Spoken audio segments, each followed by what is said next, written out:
You're listening to Catholic Chicago. Ahead, the Archdiocese of Chicago brings you programs about the people, events, and issues that touch our lives. Welcome to Catholic Chicago.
Good morning, and welcome to Mission Matters Live, a program focused on promoting a spirit of mission among the people of God in the Archdiocese of Chicago.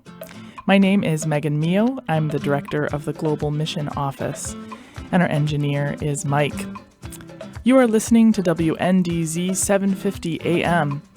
And this month, we are broadcasting on the third Thursday of the month from 8:30 to 9 a.m. We are happy to have with us this morning St. Patrick Father Michael Madigan, who is the society leader in the USA for the St. Patrick Missionary Society, St. Patrick's Missionary Society, also known as the St. Patrick Fathers, who are members of an international missionary society founded in 1932 that today ministers with peoples in Africa, South America, and the Caribbean. The St. Patrick Fathers seek to reveal Jesus Christ and his gospel to all peoples, but especially those whose lives are threatened by poverty, illiteracy, disease, famine, and displacement. There are more than 200 St. Patrick Fathers working on mission throughout the world to advance people's lives both spiritually and materially. Father Michael Madigan, also known as Father Mick, has been a frequent mission appeal speaker in these last few years as the Society's U.S. office is located near O'Hare Airport in Chicago. And we are pleased to introduce him and the St. Patrick Missionary Society to our listeners and to ask for his thoughts as we prepare to celebrate World Mission Sunday. So good morning, Father Mick, and welcome. Good morning, Megan, and after many years of talking to you on the phone, it's nice to be able to see your face again. And also good morning to Mike, who I've been talking to before we came on air, and indeed to all those who will be listening in. A very warm welcome to each and every one of you. Thank you very much. Yeah, it's funny being the one who's coordinating our summer appeals. I do talk to people on the phone, I email with people often, but I don't get to be there for all those actual messages. And so I don't always get to meet people face to face. So this is a sort of way of meeting one another face to face through our video call. Yep. So good morning and thank you. So, so as I mentioned, you've done mission appeals here. You're probably known in a few different parish communities here in the Chicago area. I know at least Divine Savior in Norridge is a parish where you have visited and said Mass just to kind of be an extra help, and other communities here. But as I mentioned, you are the society leader here in the USA. So can you just tell us a little bit more about the St. Patrick Missionary Society? Yeah, the St. Patrick's Missionary Society, the impetus for this came in 1924 when an Irish Holy Ghost, or Spiritan Bishop, Bishop Shanahan, came to the National Seminary in Maynooth looking for volunteers to come and help him in Southeast Asia. So our eventual founder, Father P.J. Whitney, and other priests volunteered to go with them. I suppose back then it was always a very difficult task to undertake. It was a very high attrition rate. And in my own years working in Nigeria, to visit graveside and to see that the life expectancy could sometimes only be 3 to 6 months or a year before things like malaria and other diseases caught hold of them. So it really was a very momentous decision for a priest or a sister or lay missionary to go. And often with the sense when they left their families, say in Ireland or anywhere else for that matter, it may well be the last time they would see each other. Wow. So a couple of years working there, and Father Whitney realised that they needed a base at home in Ireland from which to recuperate, get medical help and so on. Out of that then, St. Patrick's Missionary Society was officially launched in 1932 as the Maynooth Mission, the National Missionary Mission from Ireland to Africa. So there were our humble beginnings. Okay. So, and my understanding in doing my research is that St. Patrick Fathers are Irish diocesan priests. That would be our status, if you will, but we're formed into a missionary society, and many countries throughout Europe, certainly, and I think here also, have these different societies that, while diocesan in structure, either for life or for a certain period of years, diocesan priests, and we have that with volunteers from Ireland over the years who would come and work with us for a number of years in different parts of Africa. For a shorter time period, but those members who are members of the society, then this is your whole We're in mission. it for life. Right. Aha. Okay. Now, as we're talking, we're going to ask Mike to show a few photos of fathers who are working currently around the world, I think primarily in Africa. Because as I mentioned, the St. Patrick Fathers were on our summer mission co-op this past year in 2021, and we did our appeals virtually. So we asked every group to send photos and videos and things. So here's some of the photos that you'd sent. So then the main focus initially was in Africa of St. Patrick Missionary Fathers, but now it's expanded. Is that correct? Yeah, well, as I say, we're in 9 different countries in Africa. And we basically respond to an invitation from bishops to come in and help. And then in the late 60s, we went to South America, to Brazil, and to the Caribbean as well. So in that first photograph there, you have Brenda McCarran and Benny Bohan, who work in Kenya. A lot of our work really, when we go into a diocese, we go into work pastorally, and we go where we're assigned by a bishop. And because of the poverty and so on, we have a lot of projects that we set up to meet the needs of the people. As you can see, there's a water project. It can be agricultural projects, clinics, schools. It's really about meeting those needs and empowering the people, and through that empowerment, building up the local communities to be thriving and vibrant places of faith and also communities. So that's sure. People who come together, who work together, right, to solve the problems that that come up. And so how many members currently are there for the society? I think after the ordinations this year, we are 290. Where our former Superior General described the society as kind of a sunrise and sunset. We were until the year 2000 primarily an Irish society. In the places we work, to be very remote, the church would be very new. And while young men might come looking to join us, we always encourage them to go to the diocese to build up the local church. But by the year 2000, we opened our doors then to and become a more international society. So the Irish side is getting older and retiring, whereas the new sprout that has come up, the African side of our society, we now have 54 African priests. And that's really thriving and growing, and that's our future. Oh my goodness! And this is Martin Mulholland. He works in Zambia and Central Africa, and Martin is in the process there of building a local church and community hall. Wow! Yeah, we can see the foundations, the wire bases for a new building that's going to be built there. That's really amazing. I don't think I realized that you had started to accept local vocations where the St. Patrick Fathers were ministering. I feel like that is kind of a metaphor for the church in many ways too. That I don't know, that for a time there was an understanding that Europe and maybe North America was a stronghold for the Catholic Church, but now we're really realizing that vocations come from all over the world these days. And like you said, we're building up these local churches that are young, but have a lot of energy, have a lot of passion and faith, and are beginning to have their own leaders too, who can then strengthen these communities.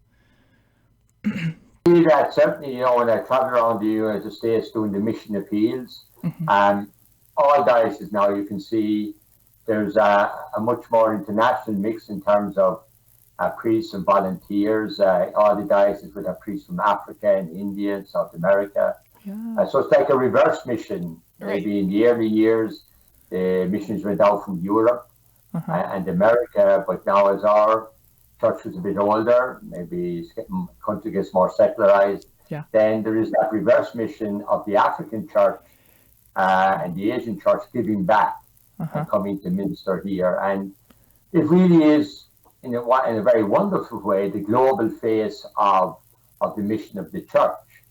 That it's not exclusively in one place, but there's this great maybe intermingling and interconnection with the church ministering to itself.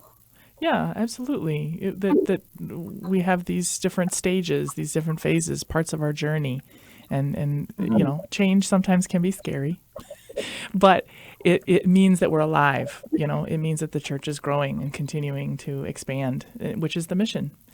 So now, just to come a little bit closer to home here, I mentioned that your office, your base here in the USA is here in Chicago near O'Hare Airport.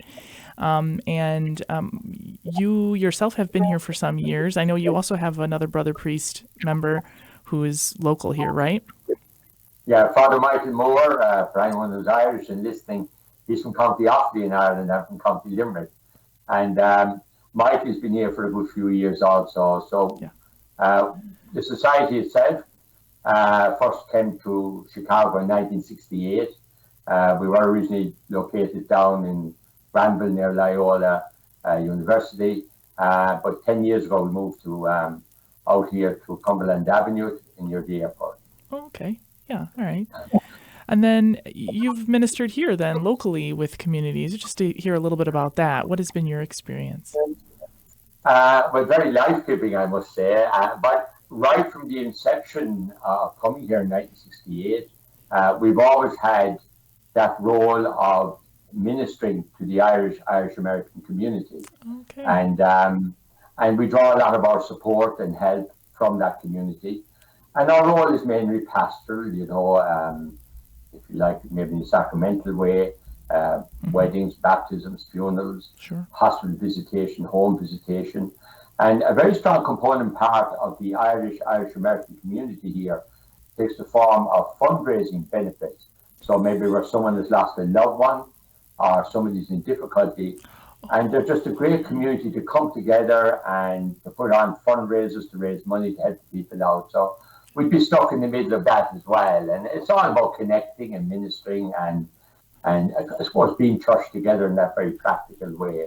And it's very rewarding. And as you say, since I came here for 9 years, I've been involved with Divine Saviour Parish in Norwich and around the corner here, Mary Mother of the Church. And I suppose increasingly now, as more and more parishes have less and less priests, maybe one man, there's more of an outreach and an invitation to help out. Father Michael Moore, for example, works in Holy Virgin Martyrs in Schiller Park as well. Okay, so they'd know him as well. It's that kind of thing. Okay.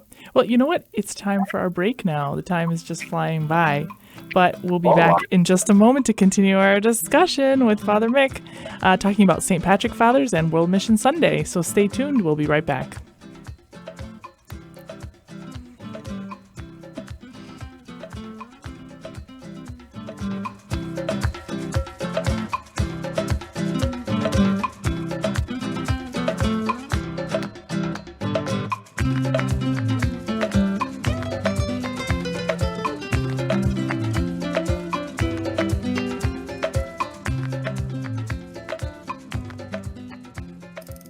Do you have an old bicycle that's not being used? Consider donating it to Catholic Charities Veterans Bike Project of Lake County. Skilled volunteers are refurbishing bicycles to make them safe and ready to be used by veterans to get to and from their new places of work.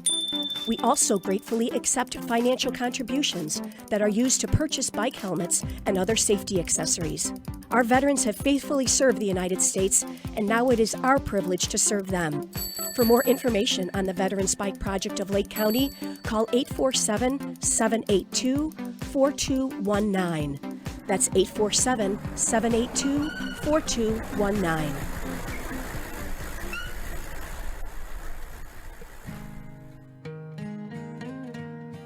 I am a seminarian.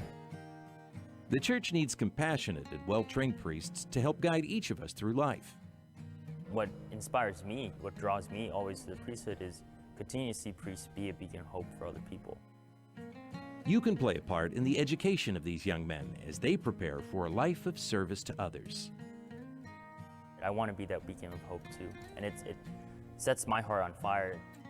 To support our seminarians, make your gift at archchicago.org/seminarian fund or call 312-534-7959.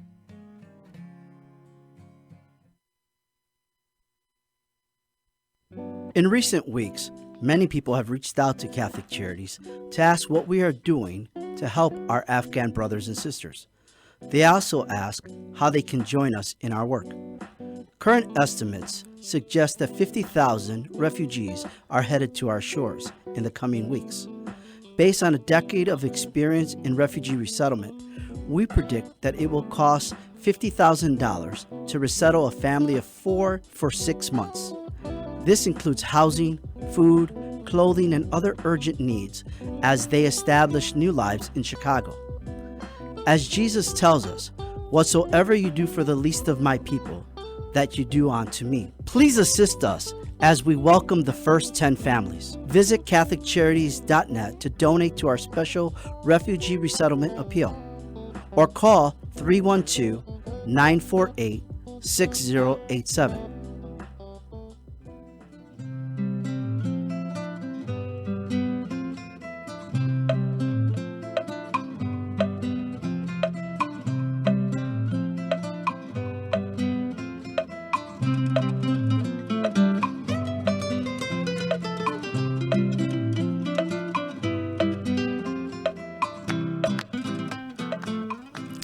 Welcome back to Mission Matters Live. I am Megan Mio, Director of the Global Mission Office, and I have with me Father Michael Madigan, USA Society Leader for the St. Patrick's Missionary Society. And the St. Patrick's Father's U.S. office is located here in Chicago, so he is one of our kind of local missionaries. So before the break, you were telling us a little bit more about the society as a whole and your members and where they're currently on mission.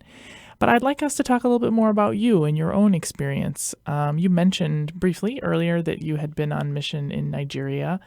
But can you tell us, when you first found your vocation to be a priest, were you expecting to be a missionary priest, or is this something that came later? Yeah, I suppose like every priest, I grew up in a Catholic family, in a Catholic culture. And so the whole notion and desire to be a priest was always there, but it kind of came and went, and I was working for about 8 years. And then there was a point where I felt it very keenly that that call to enter into the priesthood. And I always understood it in terms of missionary priesthood, in part because my mother was a great subscriber to various missionary societies, and their magazines used to come into the house every month. And one of the Africa magazine, which is the magazine for St. Patrick's Missionary Society, and kind of reading those stories. And I've always had a global interest anyway in other countries and cultures. So the two seem to kind of mesh well together. And so I contacted St. Patrick's Missionary Society and was accepted formally. And then in 1987, I was ordained, and for the next 25 years or so, I lived and worked in different parts of Africa, Zambia first, in a very remote region along the Mozambique border. There where you saw Father Martin at the beginning building a church was an area I worked in myself. then transferred to Nigeria for a number of years to these densely populated slum areas, and then Boston for 2 years studying, and then finally to South Africa to work with our seminarians who come there to study from around Africa to study philosophy. Okay. And finally after that then transferred here to Chicago. So that's been my missionary journey over the last 35 years. Sheesh. Wow. You know what? I thought of this earlier and I forgot to ask. We ran out of time, maybe. You're the St. Patrick Missionary Fathers. Is that primarily because this society was founded in Ireland, or does St. Patrick have a particular meaning, or, him as a symbol of what it is to be a missionary? Well, it does. I suppose historically, St. Patrick came to Ireland as a slave in the 5th century, and then managed to escape, and then he heard that call to go back and to establish, if you like, the church in Africa. Because St. Patrick is a very profound person, as a saint, but also, I suppose, socially and culturally. So when the mission started in 1932, it was quite kind of natural to put the Mission Society under his protection and inspiration, as he was the first great missionary for us. Sure. I mean, and it just makes me think about, you mentioned that you helped form seminarians in South Africa, or at least those who came there. And I just wondered if the identity of the society as having been found in Ireland, but now you have these local vocations, how does that translate for folks who are not from Ireland, I guess? Well, I suppose in all the countries that we were established in, as we do work in parishes, no more than the church at home, people feel that call to priesthood, to sisterhood, to lay missionaries in and through their local community. Yeah. And so it's just part, I suppose, again, of the global nature of the church that calls us in different ways to participate. We all have a different role. And for some, that's through the priesthood. And I noticed one of your captions is about fundraising for seminaries. And that's very much part of our appeal also, to fund the education of these young men, so that our mission continues also through the church globally and locally. Yeah, I mean, to fund the formation, education of a seminarian or religious or lay leader is a gift that keeps on giving. It's a gift that every person that person then touches, the lives that they've changed in a good way, it just keeps expanding. It's reverberating out. So it's truly a gift that keeps giving. So just like to hear a little bit more. Can you share a story or two from your time on mission, something that really touched your heart from those years in Africa? I suppose all of my missionary work, if you like, or life has been involved at a pastoral level, whether in rural areas, working in projects, or in urban areas. So my fondest memories really have always to be kind of within that sense of ministering to people. But I know when I worked in Lagos, we had this huge parish, and we structured the parish on the idea of the Lunkum program of small Christian communities, because you have this huge intertribal mix in all of these areas. And so that took the form, we say, of gospel sharing. On a Wednesday evening, the communities would meet and they'd read the gospel the upcoming Sunday and reflect on it and see where did this apply to their lives. And then we would have leadership programs. And I think they've been some of the most treasured moments when you see people reading the gospel, grappling with what this might mean to them personally and where it might be inviting them, and responding in very practical ways in very difficult situations in these cities, and in terms of service or working for justice, but just in leadership as well, to just see people becoming empowered and blossoming and growing, and the great depth of faith and personal sharing that would go on, and they led to very lasting friendships that certainly kind of encouraged me, and from which I drew life as well, and faith. So they will be my fondest memories, the life of the people, their faith, and then the friendships that were forged out of that, and just incredibly wonderful people who make great sacrifices to serve other people, and particularly in the area of maybe justice, because there will be a lot of corruption and injustice at maybe the level of the police Right. and local government, and the willingness for people to go out there and to agitate for justice was very touching and very encouraging. So they'd be my fondest memories of people.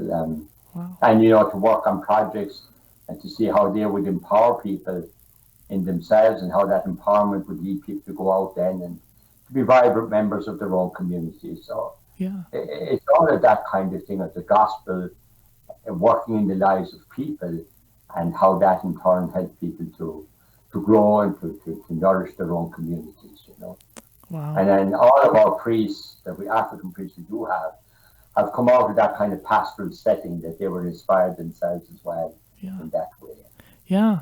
Yeah, I mean, this is really the church at its best, I think, in moments like that, right? This is where that people empower one another. It's not just about, that the missionary priest is doing all the work and that the people just follow him. No, this is really everybody coming together and sacrificing and giving of themselves in different ways.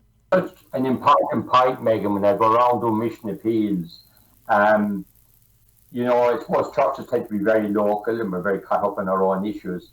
But then you come and you do a mission appeal. And I know from my own experience of working throughout Africa, I may well be the person that goes out, but if it wasn't for the support and the prayers and the encouragement of the local Christian communities here, we couldn't begin to do the work that we do or sustain it. So it really is a collaborative effort. It's the church ministering to itself locally and globally, then moving out in outreach to really respond to God's invitation, to Jesus' invitation in the gospel, to be his loving and compassionate presence in the world around us. But, we're in it together and we can't do the work we do if it wasn't for the support of your office and the mission appeals and the support that we get. All of our people here, in our local church. Yeah, I mean, that's what a great transition to our closing thoughts here on World Mission Sunday, which is this coming Sunday, October 24th, here in 2021. And we encourage all our parishes and our communities here in the Archdiocese of Chicago to celebrate this day of solidarity as a special day set aside for us to be thinking about our brothers and sisters of faith who are also thinking about us on this day. It's not just us serving them in some way. We're all assisting one another, like you said, church ministering to itself. So just in the last minute here, Father Mick, what's your understanding of World Mission Sunday?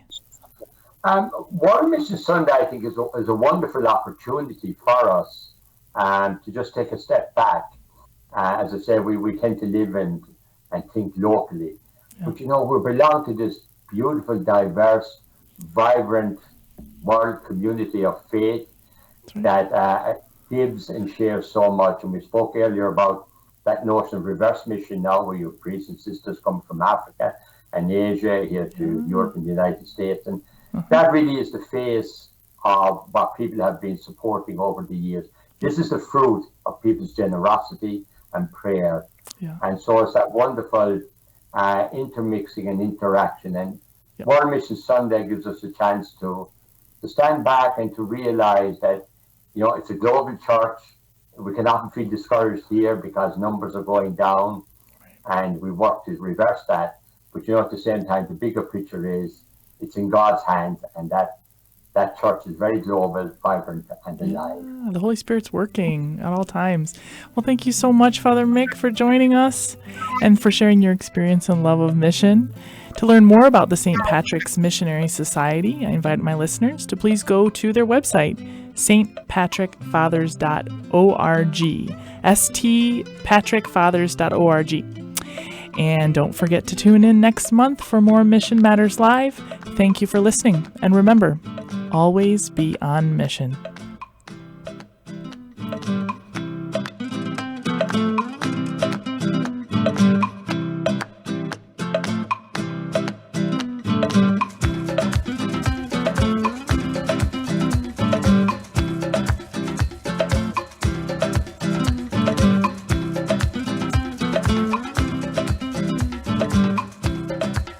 Join us every Monday through Friday at this time for Catholic Chicago. You can stream our programs live or listen to past programs by visiting our website, archchicago.org, and clicking on Radio TV. and please connect with Catholic Chicago on social media.